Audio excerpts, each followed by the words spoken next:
Hello बच्चों, स्वागत है हमारे इस YouTube चैनल पे। जो हमारा चैनल था कॉन्सेप्ट फायर, जो हमने पिछली क्लास करी थी उसमें बेटा बहुत ही शानदार क्वेश्चन थे। इसमें भी होंगे जो शानदारी क्वेश्चन होंगे, जो एग्जाम की दृष्टि से क्या होंगे, very very most important question जो हमारी बोर्ड एग्जाम में आएंगे। 2025 बोर्ड एग्जाम में जो हमें क्वेश्चन मिलेंगे बच्चों, इनमें से मिलने वाले हैं। तो इन क्वेश्चनों को ज्यादा से ज्यादा सभी बच्चों के पास शेयर करना, जिससे सभी बच्चों को इनसे लाभ मिल सके। और आप भी इन क्वेश्चनों को अच्छी तरीके से समझने की कोशिश करना और कॉपी और पेन लेके बैठ जाइए और अपने क्वेश्चन को हल करने की कोशिश करें अपने हिसाब से। फिर उसके बाद में देखते हैं कि उत्तर मैं क्या बता रहा हूं और आपने क्या किया है। अगर आपने सही किया तो आपका बहुत ही ज्यादा धन्यवाद किया, आपने बहुत ही अच्छा पढ़ाई की है। और आपका जो गलत होता है जो भी पर्सन, उसको अपने हिसाब से देख लेना।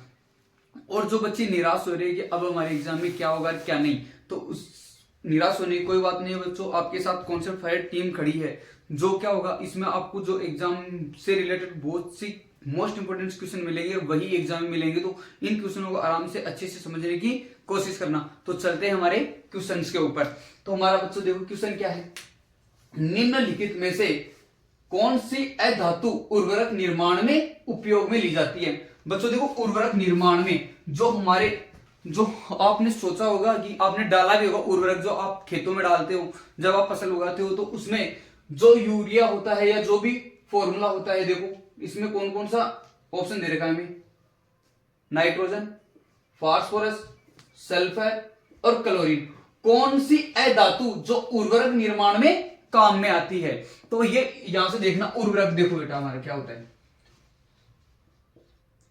NH2CO NH2। अब देखो इसमें क्या है, NH2 क्या है हमारा, यूरिया। क्या होता है यूरिया, ये क्या है NH2CO NH2। ये फॉर्मूला किसका है बच्चों, यूरिया का। क्या है यूरिया। तो देखो इसमें कौन सी गैस आ रही है, कौन सी अधातु आ रही है। देखो क्लोरीन है क्या उसमें, सल्फर है क्या, फास्फोरस है क्या, नाइट्रोजन है क्या। तो नाइट्रोजन इसमें मिल रही है देखो। तो हमारा आंसर क्या होगा इसका, नाइट्रोजन। तो ऑप्शन नंबर ए। आपने क्या किया था बच्चों इसका आंसर, मुझे पता है आपने तो डाला होगा फास्फोरस के टुकड़े। अरे नहीं बच्चों, क्या होगा, नाइट्रोजन।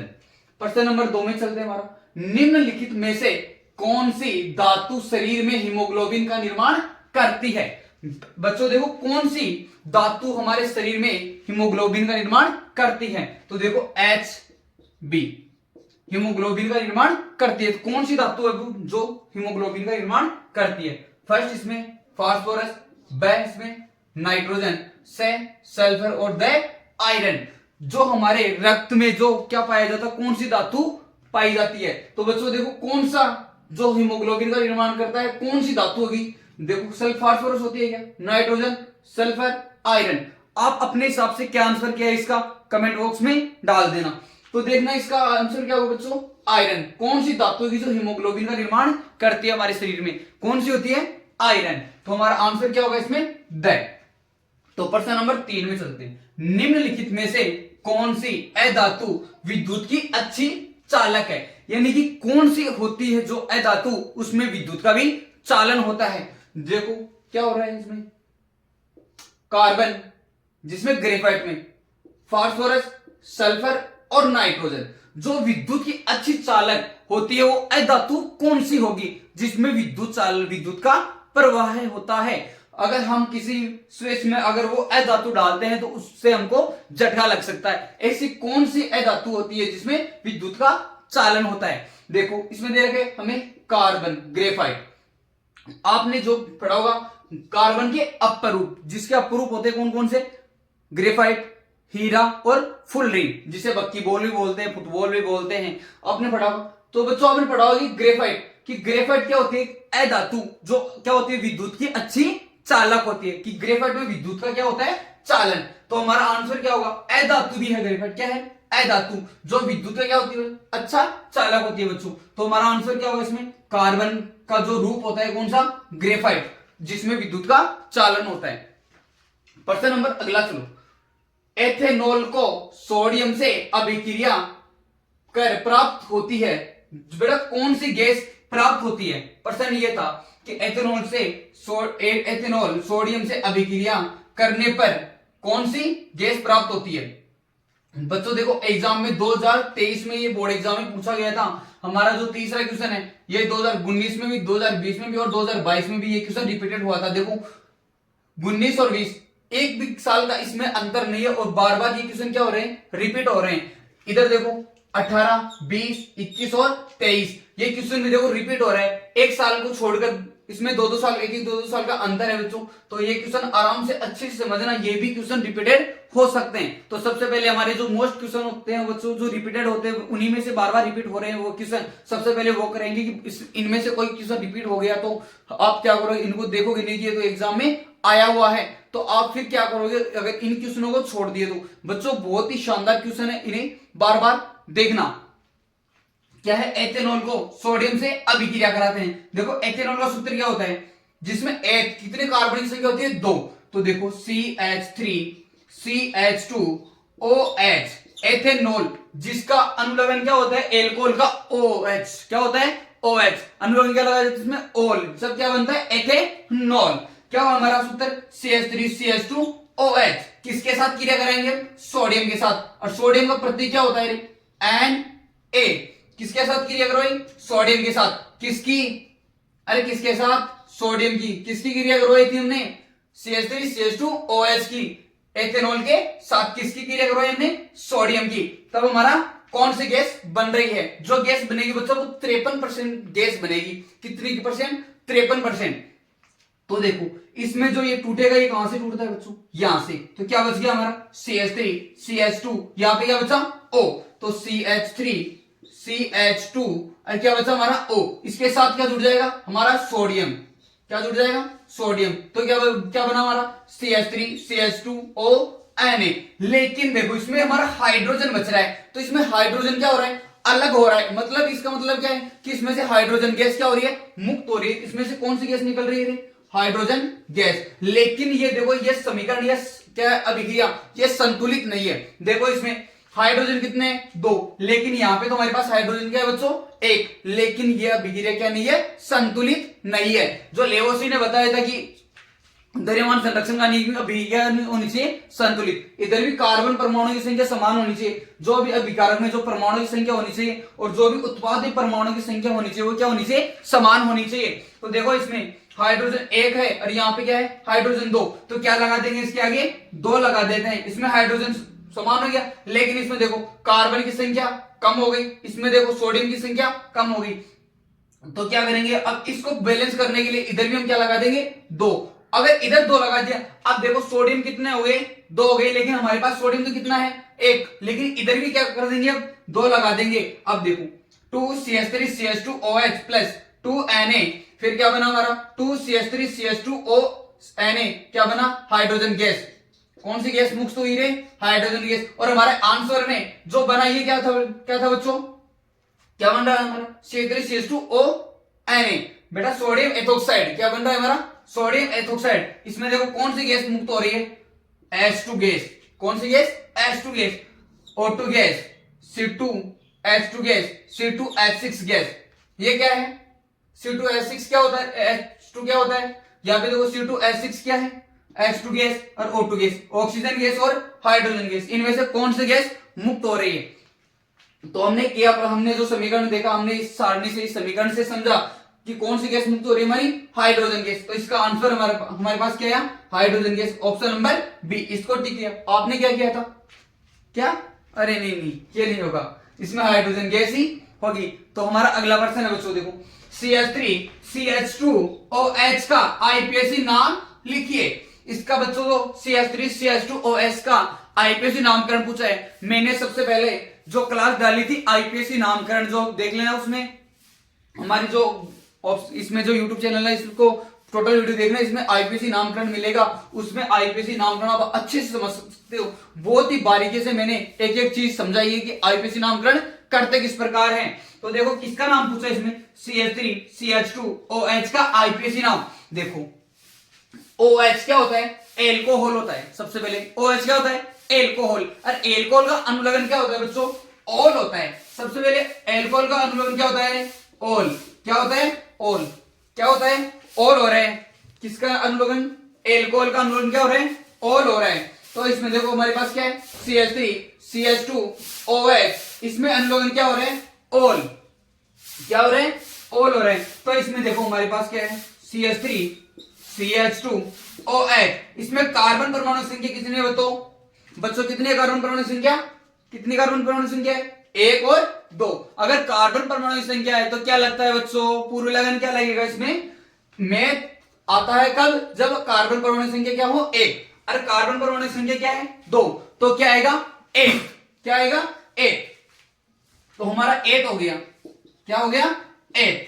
अब देखो क्या बचा है इसका, एल्कोहल, OH किस में आता है बच्चों, एल्कोहल में, किस में आता है, एल्कोहल में, और एल्कोहल का अम्लवर्ण क्या होता है, ओल, तो एल्कोहल का अम्लवर्ण क्या होगा, ओल, तो 8 प्लस ओल क्या हो जाएगा बच्चों, अरे क्या बनेगा हमारा, एथेनॉल, क्या बनेगा, एथेनॉल। तो हमारा आंसर क्या आएगा बच्चों, एथेनॉल। यहां पे देखो मेथेनॉल, जब कार्बन परमाणु संख्या क्या हो 1, जैसे CH3OH, तब क्या होगा हमारा मेथेनॉल। ये क्या है, एल्डिहाइड समूह है बच्चों, क्या है, एल्डिहाइड समूह है, क्या है, एथेनॉल और मेथेनॉल, ये क्या है हमारे एल्डिहाइड समूह है। जैसे देखो इसका जो हमारा जो इसमें देखो ये क्या है, OH, जैसे इस एल्डिहाइड में भी जो समूह होता है वो क्या होगा, CHO समूह होता है, उसमें क्या होता है CHO, लेकिन कार्बन परमाणु संख्या संयोजकता पूरी नहीं होती, इसलिए एक हाइड्रोजन और होता है इसके पास, तो क्या हो गया HCHO। इसमें देखो संयोजकता को बनाएंगे तो कार्बन ऑक्सीजन के साथ डबल बॉन्ड के साथ जुड़ता है और हाइड्रोजन सिंगल बॉन्ड के साथ जुड़ता है, तो इसमें क्या होगा हमारा एथेनॉल। एथेनॉल में कितने कार्बन परमाणु संख्या होगी 2, और एथेनॉल क्या होता है हमारा CH3CHO हमारे क्या हो गया एथेनॉल। तो चलिए बच्चों हम अगले वाले क्वेश्चन के चलते हैं। चलिए तो हमारा 6 क्वेश्चन है, कार्बन के किस यौगिक का उपयोग पेंसिल बनाने में किया जाता है, किस यौगिक का, कार्बन के, देखो कार्बन के किस यौगिक का पेंसिल बनाने में किया जाता है। कार्बन के बच्चों देखो 3 यौगिक, 3 अपरूप होते हैं, मैंने पिछले वाले प्रश्न में बताया था यही, कौन कौन से होते हैं, हीरा, ग्रेफाइट, फुलरीन, बक्कीबोल, फुलरीन को बक्कीबोल बोलते हैं, फटबोल भी बोलते हैं, उसे बकमिनिस्टर, फुलरीन भी बोलते हैं। तो देखो हमारा क्या है, कार्बन की किस यौगिक का उपयोग पेंसिल बनाने में किया जाता है। जो आपने छोटी क्लास में पढ़ा होगा, पेंसिल नहीं जानते आप, उसे छोल के, उसे छील के, और किससे, शॉर्पनर से, फिर उससे आप जो भी काम करते हो, तो उस पेंसिल के बारे में बात कर रहे हैं, और कुछ मत समझना, वही पेंसिल है जो आप बचपन में काम लेते हो, अब भी लेते हो। तो देखो हमारा ऑप्शन क्या दे रखा है इसमें, हीरा, ग्रेफाइट, चारकोल, कॉक। ये चारकोल होता है ना बच्चों, चारकोल, इसमें जो महिलाएं होती हैं जो अपने मुंह के ऊपर आपको ब्यूटी को बढ़ाने के लिए उपयोग में लिए जाते हैं, जो ब्यूटी प्रोडक्ट आते हैं ना, उसमें चारकोल का उपयोग होता है। आजकल तो महिला भी नहीं आदमी भी इसका उपयोग कर रहे हैं, किसका, चारकोल का, कि व्यक्ति भी अपनी स्किन को ब्यूटी बनाने के लिए प्रयोग कर रहे हैं। तो चारकोल तो हो गया। कोक का कर नहीं सकते, कार्बन नहीं बच्चों, कोक का उपयोग नहीं कर सकते। हीरा, देखो हीरा हमारा कठोर पदार्थ होता है, सबसे क्या होता है, कठोर पदार्थ, और कठोर पदार्थ होगा, उससे ग्रेफाइट बनाओगे क्या बनाओगे, पेंसिल बनाओगे क्या, उससे तो आप क्या कर लोगे, पेंसिल लिखोगे तो पेज भी फट जाएगा। तो बचा गया हमारा ऑप्शन ग्रेफाइट। तो क्या बनाते हैं, कार्बन के किस यौगिक का उपयोग पेंसिल बनाने के किया जाता है, तो किसका किया जाता है, ग्रेफाइट का। तो ऑप्शन नंबर ब। देखो अगला क्वेश्चन हमारा, निम्नलिखित में से एल्डिहाइड है बच्चों, देखो एग्जाम में क्वेश्चन आया था, ये 2017 में भी आया था, 19 में भी और 20 में भी। देखो एक केवल सिंगल एक ईयर इसमें छूटा है, बाकी देखो 19 में भी आया था, 20 में भी आया था, 18 में नहीं आया लेकिन 17 में आया था। यहाँ पे देखो 18 और 20 में, तो देखो अब भी मिल सकता है, जरूरी 25 में नहीं मिलेगा, मिल सकता है इन क्वेश्चनों में, मिलेगा भी, देख लेना एक क्वेश्चन रिपीटेड के अंदर से। तो प्रश्न क्या है हमारा, निम्नलिखित में से एल्डिहाइड समूह है, देखो हमारे क्या ऑप्शन है, मेथेनॉल, मेथेनॉल, एथेनॉल और एथेन। हमारा क्या है, मेथेनॉल, एथेनॉल। अभी जस्ट इससे पीछे वाले क्वेश्चन हमने पढ़ के आए हैं कि मेथेनॉल क्या होता है, एथेनॉल क्या होता है। देखो हमने पढ़ा था, उसका सूत्र हमने CH3 CH2OH, ethanol, methanol, C क्या होता है हमारा मेथेनॉल, जिसमें कार्बन संख्या क्या होती है 1, तो CH3OH।